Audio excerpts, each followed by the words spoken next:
principios de manejo integrado de enfermedades de plantas, y el correlativo de este curso es finalmente fitopatología agrícola.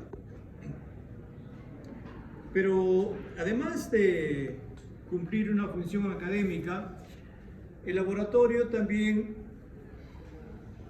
brinda apoyo especialmente a los exalumnos que realizan sus trabajos de investigación o sus tesis relacionadas con el área. Entonces acá les damos las facilidades para que puedan hacer sus investigaciones.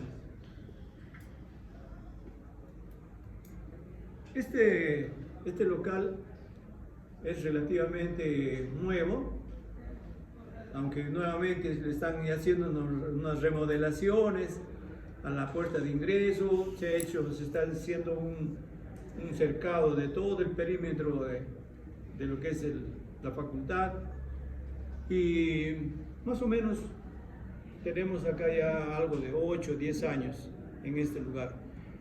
Anteriormente el laboratorio estaba en otro lugar, hasta allá al frente, donde está prácticamente la ciudad universitaria.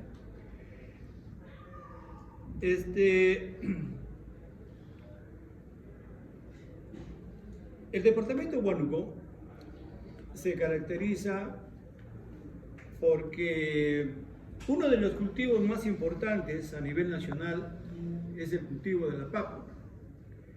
Y nuestra región, nuestro departamento, siempre se encuentra a la vanguardia entre los productores de este tubérculo a nivel nacional.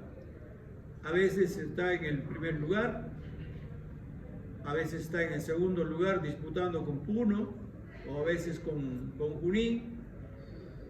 Y el hecho es de que cada campaña, por no decir cada año, en nuestra región se cultivan entre 35.000 a 40.000 hectáreas de papa. Y por eso es el más importante. Igualmente acá tenemos una gran biodiversidad de especies y de variedades de papa, especialmente papas nativas. La fitopatología, como ustedes deben tener conocimiento, es la ciencia que se ocupa del estudio de las enfermedades de las plantas. Y el cultivo de la papa, al igual que los otros cultivos, son vulnerables o son atacadas por muchas enfermedades, ya sea causadas por hongos, por pseudohongos, por virus, por viroides, por nemátodos, hasta por protozoarios. El cultivo de la papa es atacado aproximadamente por más de 100 enfermedades. En estos últimos días, justamente hace 2 días, hubo una reunión en el Ecuador para tratar una nueva enfermedad que está resurgiendo y que es muy peligrosa, muy importante. Se llama la punta morada de la papa, ¿no? Es causada por una bacteria le llaman bacteria fastidiosa. Su nombre científico es Candidatus liberobacter solanacearum.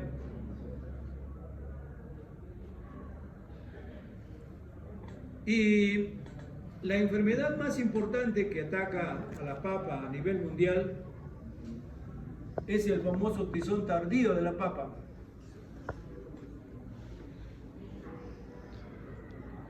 En el grupo anterior había iniciado yo preguntándoles qué inquietudes tenían para yo poderles absolver sus preguntas. Y la primera pregunta que surgió en el grupo fue ¿cuál era la enfermedad más importante que ataca a la papa? Entonces yo le dije, es el tizón tardío, o también tiene otras denominaciones de acuerdo al lugar, de acuerdo al país. Y me solicitaron que les hablara sobre esta enfermedad. Entonces, ¿qué les parece si les doy digamos, una charlita, una clase para que conozcan algo sobre el tizón tardío? ¿De acuerdo? ¿Sí? Muy bien. ¿Qué te duerme?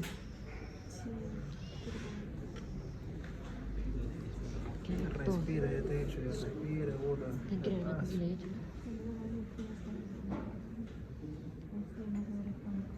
A mí también me duele, pero no.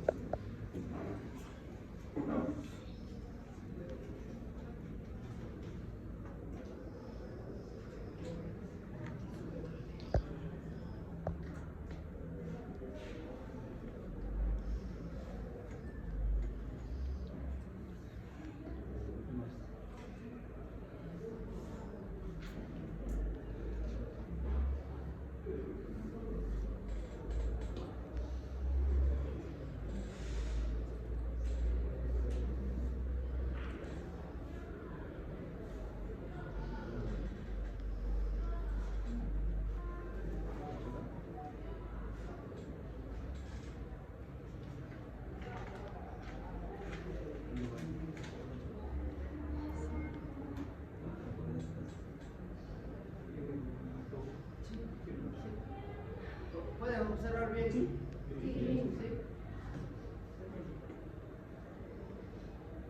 Muy bien. Entonces vamos a conocer algo sobre el tizón tardío de la papa. Sí.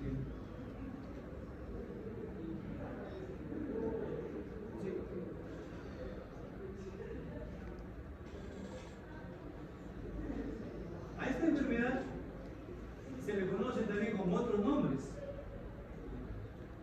Mundialmente se le conoce como tizón tardío de la papa o el tizón tardío de la papa, que proviene del inglés que dice late plague. Los países de habla inglesa le conocen como late plague, tizón tardío. Pero en otros países, como por ejemplo en el Ecuador, se le conoce como lancha, con L, lancha. En Colombia le llaman gota. En Bolivia le dicen el tizón de la papa. En nuestra zona, y ya también se ha generalizado, en nuestro país se le conoce como rancha.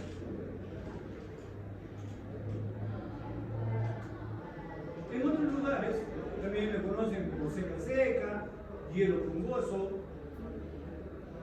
corcho, etc. Como les mencionaba, el tizón tardío es la enfermedad más importante no solamente en nuestro país, sino a nivel mundial que ataca a este cultivo. Y por lo tanto, constituye uno de los factores bióticos más limitantes para su producción. Obligando a un uso masivo de los fungicidas para controlar esta enfermedad. Ahora, los americanos le han puesto ese nombre, el tizón tardío, porque dice que en sus condiciones, allá en su país, la enfermedad se presenta tardíamente, o sea, ya casi al final del ciclo vegetativo del cultivo. Entonces, pero de acuerdo a mis experiencias desde el año 1980, que me dediqué a estudiar las enfermedades del papa, yo me hago una pregunta y digo, ¿la rancha es tizón tardío? En nuestras condiciones no, porque yo he visto ataques de tizón tardío desde el momento en que la papa está emergiendo a la superficie del suelo, ya cuando las condiciones, pero ojo, eso depende mucho de las condiciones ambientales que favorezcan el desarrollo del patógeno. Entonces, cuando las condiciones ambientales son favorables para el patógeno, que es el agente causal es Phytophthora infestans, entonces la enfermedad puede presentarse ya desde los primeros estadios o los primeros días de edad de la planta, como estamos observando aquí. Miren, esta plántula no tiene más de 2 semanas y ya prácticamente ha sido atacada aquí se puede ver todos los síntomas en los foliolos. Entonces, en nuestras condiciones no es tan tardío, ¿no? Sino podríamos decir que son tempranos, aunque vaya otra enfermedad causada por Alternaria solari que le llaman el tizón temprano.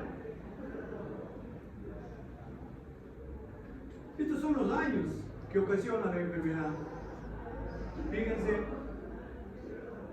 si ustedes comparan en la mayoría de las plantas, ¿cuántas hojas sanitas quedan? Muy pocas. La mayor parte está necrosada, está muerta ya. Por eso es que esta enfermedad adquiere la importancia, ya que en un lapso, en un periodo de más o menos de 10 a 15 días, cuando las condiciones ambientales son favorables, nos destruye el cultivo. Y en estas condiciones es bien difícil de que se recupere el cultivo. Yo le observaba al agricultor aquí, yo iba todos los días al campo cuando hacía mi tesis de maestría y lo veía aplicando a su campito, a su parcela, hasta que llegó un momento en que ya se cansó, porque en vez de recuperarse cada día empeoraba.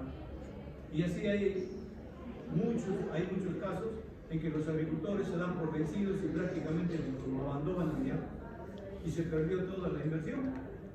Por eso es la importancia. Pero no solamente es importante por eso, sino que históricamente es una de las enfermedades que causó uno de los desastres más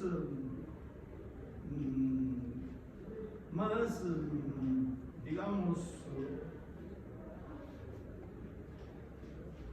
importantes, uno de los hechos más devastadores que ocasionó a la sociedad por la presencia de una epifitia de esta enfermedad.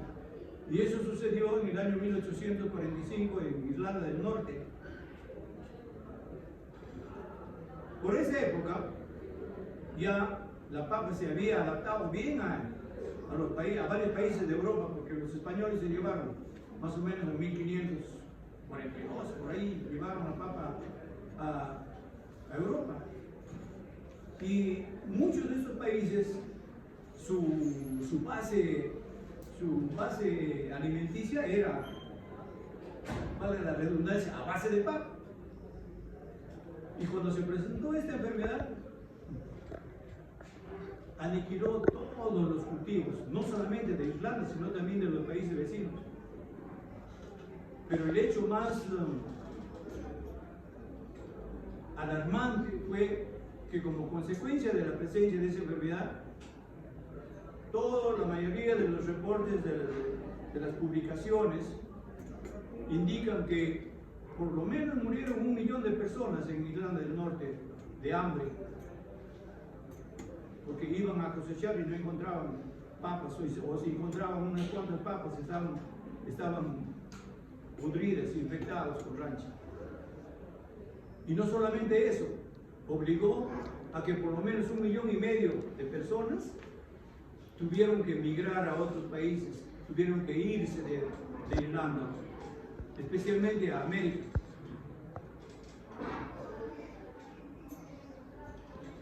Acá podemos observar otro campo de papa atacado por esta enfermedad en Cochabamba, en Bolivia.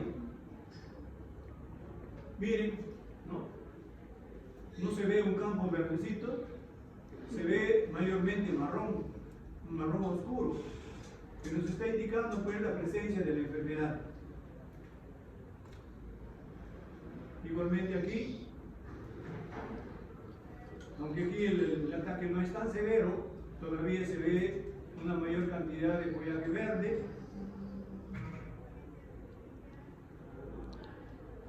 Sin embargo, en algunos lugares de clima seco, esta enfermedad puede no ser tan importante. Incluso, dependiendo de las épocas y de las condiciones ambientales, no es necesario realizar aplicaciones para controlar la enfermedad. Solamente la misma naturaleza, el ambiente lo controla.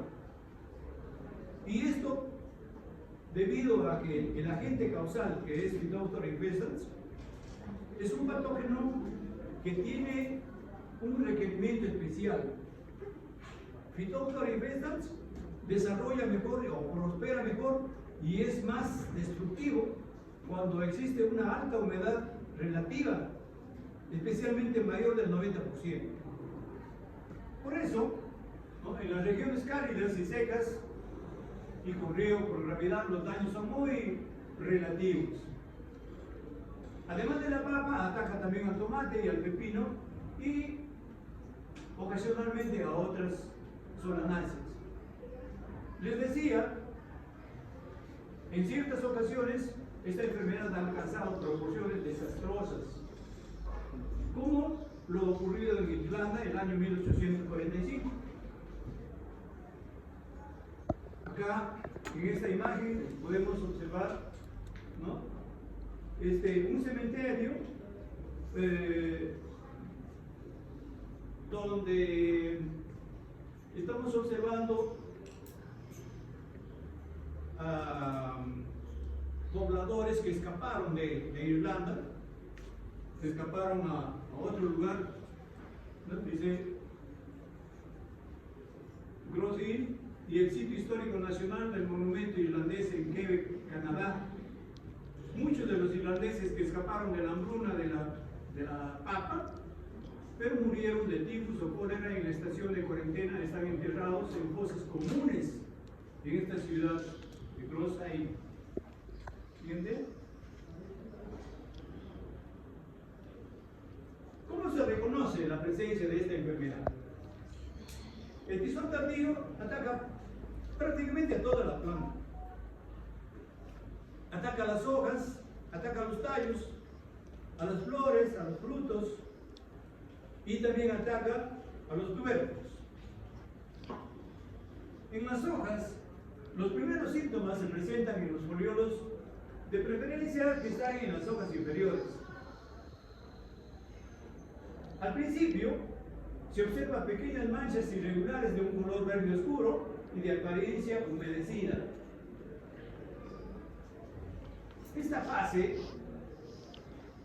de manchas necróticas, de color verde oscuro, de aspecto humedecido, es una fase que dura muy poco tiempo, es una fase muy efímera. Y a veces es imposible o es difícil de encontrar estos síntomas. Luego, estas manchas se transforman en manchas necróticas y adquieren un color pardo, castaño o casi negro. Por eso le llaman tizón, porque las hojas de las plantas afectadas o infectadas adquieren ese color negruzco. Las manchas pueden estar rodeadas, dice, por una aureola de color verde claro o amarillo de algunos milímetros de ancho. En otras palabras, estas manchas necróticas pueden estar rodeadas por un halo clorótico. Clorótico quiere decir verde amarillento. Estos son los síntomas iniciales, ¿no? Manchas irregulares de un color verde oscuro y de aspecto humedecido. Luego, esas manchas se convierten ya en manchas necróticas de color marrón castaño o un marrón oscuro, o a veces de un color negruzco. Generalmente, estas manchitas están rodeadas por ese halo clorótico que les decía, esta aureola. Ahí estamos observando, ¿no? Miren acá, esta es toda la hoja, pero miren la proporción de tejido que está infectado. Ahora, estas manchas se pueden ubicar indistintamente en cualquier parte del foliolo, ya sea en la punta o en el ápice de los foliolos, o pueden estar en los bordes, o también en el interior. Acá estamos observando una mancha, por ejemplo, en la punta del foliolo, aquí, ¿no? En el interior del foliolo, igualmente acá, mientras que aquí podemos observar manchas en los bordes. Eso es indistinto, no hay una regla que se presente en un solo sitio.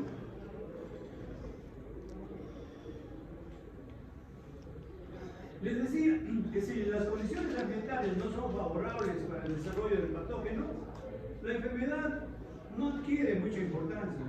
Incluso si es que se hubiera iniciado la infección puede detenerse si el tiempo es seco, ¿no? Las manchas se secan y quedan localizadas. Pero si el tiempo es caluroso y húmedo, las manchas progresan rápidamente. ¿Y cómo podemos reconocer que se trata de la presencia del tizón tardío? ¿Cómo podemos saber si una planta de papa o un cultivo de papa está atacado por esta enfermedad? En este caso, lo importante y la clave para saber y para decir, asegurar de que esa planta está atacada por tizón tardío es la presencia del signo de la enfermedad. El signo de la enfermedad se presenta en el envés de los foliolos, en la parte correspondiente a las manchas necróticas, de preferencia en la parte periférica de la mancha. Y el signo está manifestándose a manera de una pelusilla, ¿no? Como una zona felpadita de color blanquecino. Pero una cosa importante es también de que la presencia de esta pelusilla no se observa en cualquier momento. Por ejemplo, si yo voy a la 1 de la tarde o a las 2 de la tarde al campo, no voy a poder observar esa pelusilla, porque las estructuras que son microscópicas son muy sensibles al calor y entonces se pueden desecar, se pueden deshidratar y ya no lo encontramos. Por eso es preferible observar en las primeras horas de la mañana. Esa es la pelusilla, miren, aquí está bien clarito, la pelusilla de color blanquecino que generalmente está ubicada en la parte periférica que corresponde a las manchas en el haz. Pero la pelusilla, les decía, se ve en el envés. ¿Siguiente? Igualmente acá, la pelusilla. ¿Qué cosa hay en esa pelusilla? Si nosotros lo observáramos al microscopio compuesto, una muestrita de esa pelusilla, vamos a encontrar estas estructuras, ¿no? Estas estructuras que salen a través de los estomas, que tienen la forma ovoide y una papila en la parte apical. Esas estructuras corresponden a la reproducción asexual de Phytophthora infestans y reciben el nombre de esporangios o zoosporangios. Estos esporangios, cuando se desprenden, caen nuevamente a otro lugar de la planta o a otra planta, y cuando hay condiciones ambientales, especialmente en una película de agua, germinan y nuevamente se introducen dentro de la hoja y comienza un nuevo ciclo de la enfermedad. Este es un dibujo, ¿no? Así se ve. Esto es lo que hay en la pelusilla. Los síntomas también se pueden presentar en los tallos.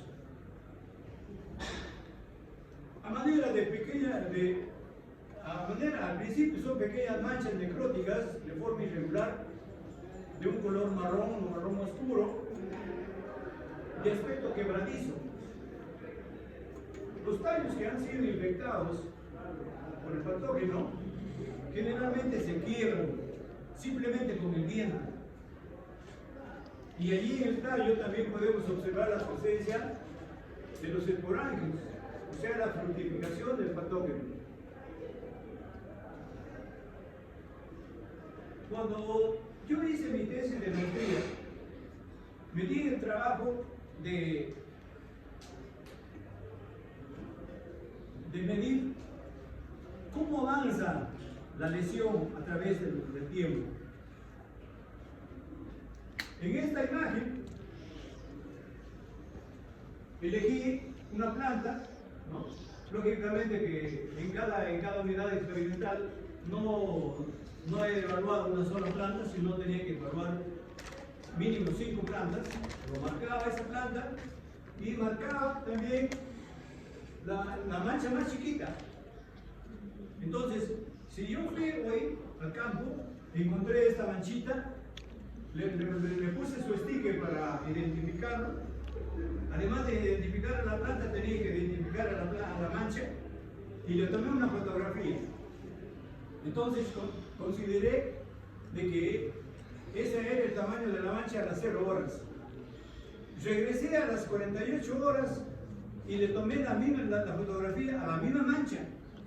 Y miren la diferencia del tamaño.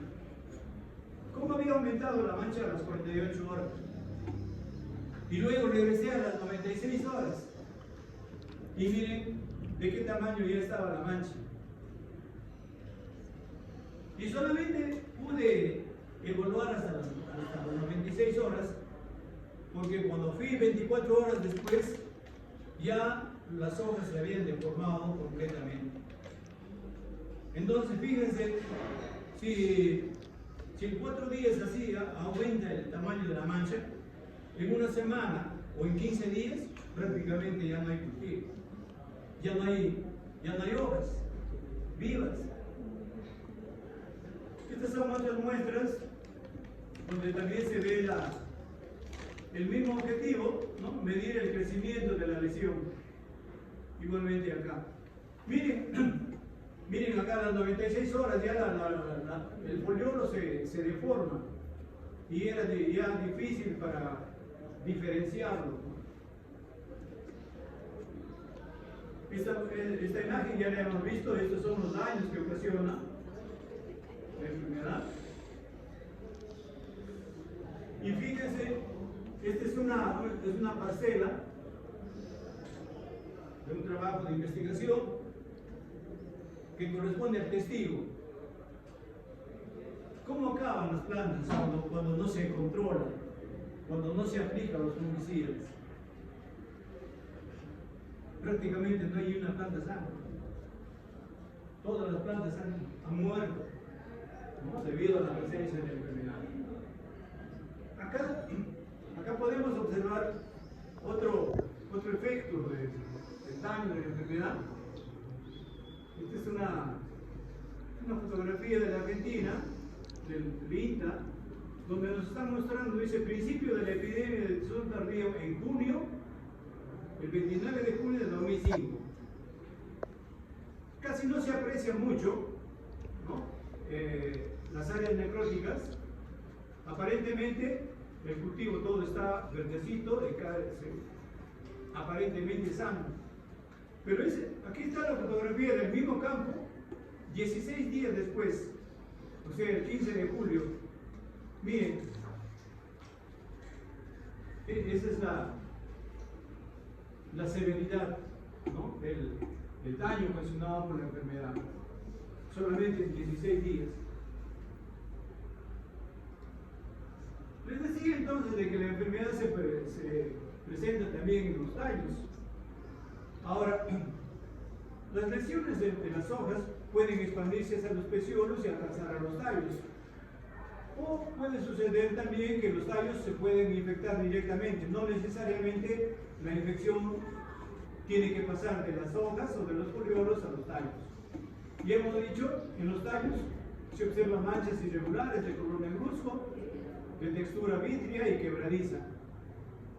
Estos son los síntomas en los tallos. Acá estamos observando cómo estos tallos infectados se quiebran simplemente con el viento. Y por lo tanto, las hojas que están por encima de la lesión también van a morir. La enfermedad también se manifiesta en los tubérculos. Los tubérculos infectados al principio presentan lesiones irregulares, hundidas o deprimidas de un color castaño plateado en la superficie del tubérculo. Pero si nosotros cortamos esos tubérculos infectados, vamos a observar en el interior una necrosis de aspecto seco, granular, de un color pardo o marrón, y que va pues desde la superficie hasta el interior, y cuyo límite con el tejido sano no está bien definido. Normalmente, la pudrición o la necrosis causada por rancha es de aspecto seco, y los tejidos se vuelven duros. Pero a veces, cuando ya se contaminan con otras bacterias, entonces esas manchas que al principio eran duras se pueden convertir en una pudrición húmeda o acuosa, pero ya debido a una contaminación. Estos son los síntomas de la enfermedad de los tubérculos.